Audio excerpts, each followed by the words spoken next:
Moja poanta je to da pokažem ljudima kod kuće da svijet nije opasan. Jer ja stvarno to verujem. Ja verujem da je 99% ljudi dobrih.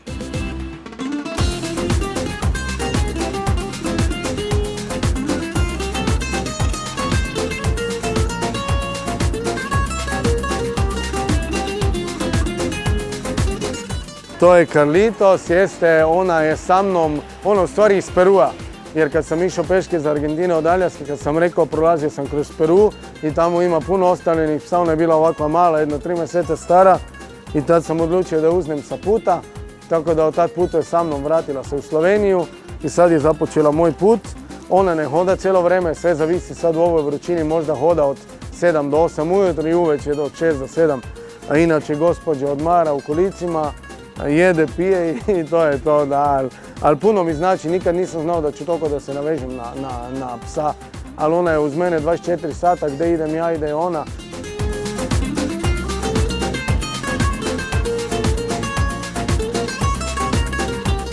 Ne znam, prolazio sam kroz Honduras, Salvador, to su u medijima poznate kao najopasnije države.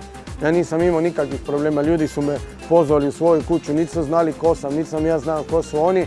Tako da to je poanta toga, ja verujem ako imaš ti neku pozitivu, ako putuješ ti nekom pozitivom i ako šetam ulicom nasmijan, prije će neko da dođe do mene pa da me pita kako sam, odakle sam, šta radim, nego ako budem ovako.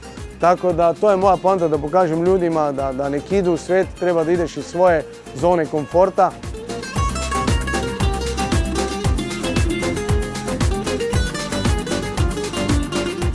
Pre toga sam radio normalno posao kao svi drugi. Radio sam u sportskoj trgovini 10 godina i tad sam imao ideju da pravim neku karijeru. Imao sam želju da kad budem šef te trgovine da ću da budem kao sretan i kad sam došao do te tačke posle 4 godine kad sam bio poslovođa, vidio sam da nije to da mi nešto fali u životu, svaki dan je bio isti. Išao sam na posao, po poslu možda pivo sa prijateljima, kafa, svaki dan isto i onda sam naletio slučajno na neku priču jednog gospodina iz Kanade. Sa 50 godina je se odlučio da ide peške oko sveta. Ja sam malo čitao te njegove priče, šta sve doživljava, gdje prolazi, koga ugosti i onda sam rekao ja bi jednog dana teo nešto tako da probam.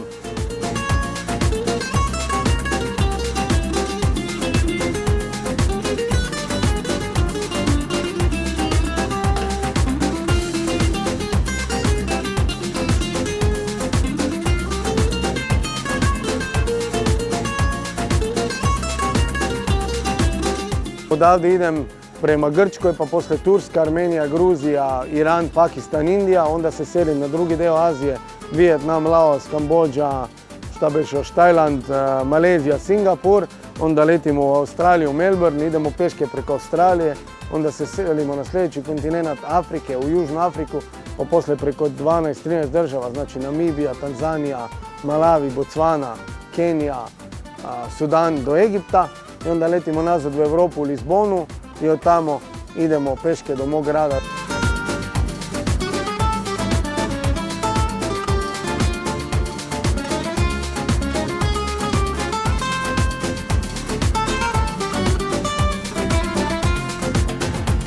Znači te države što sam bio, Južna, Srednja Amerika, ja sam bio sigurno da pričao engleski.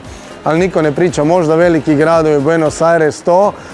I zato sam bio prinuđen, ako sam teo neke stvari da kupim, na primjer ti kad dođeš tamo u neko malo selo, tamo nema trgovina, nego ima samo jedna kuća, gospođa otvori prozor i ti mora da kažeš šta trebaš. Ja nisam ništa znao, to je prva stvar zato, a i druga stvar zašto, jer sam teo da ako me neko ugosti, da mogu da pričam s njima, da ljudima objasnim odakle sam, šta radim, da doživim državu kao što je potrebno. Tako da ne znam, uz pričanje sa ljudima kad su se zaustavili na putu da me pitaju šta radim, naučio sam, ne znam, 50-100 reći.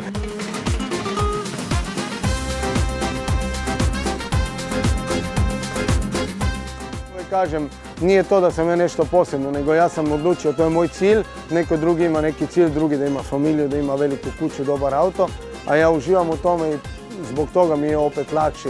I ne kažem da je svaki dan super na putu, ima nekad i slabi dan. Naprimjer, sam u šatoru pa pada kiša, sve mokro, zove me prijatelji kako piju pivo kući. Tad bi ja bio s njima, ali inače više manje uživamo u tom što radimo.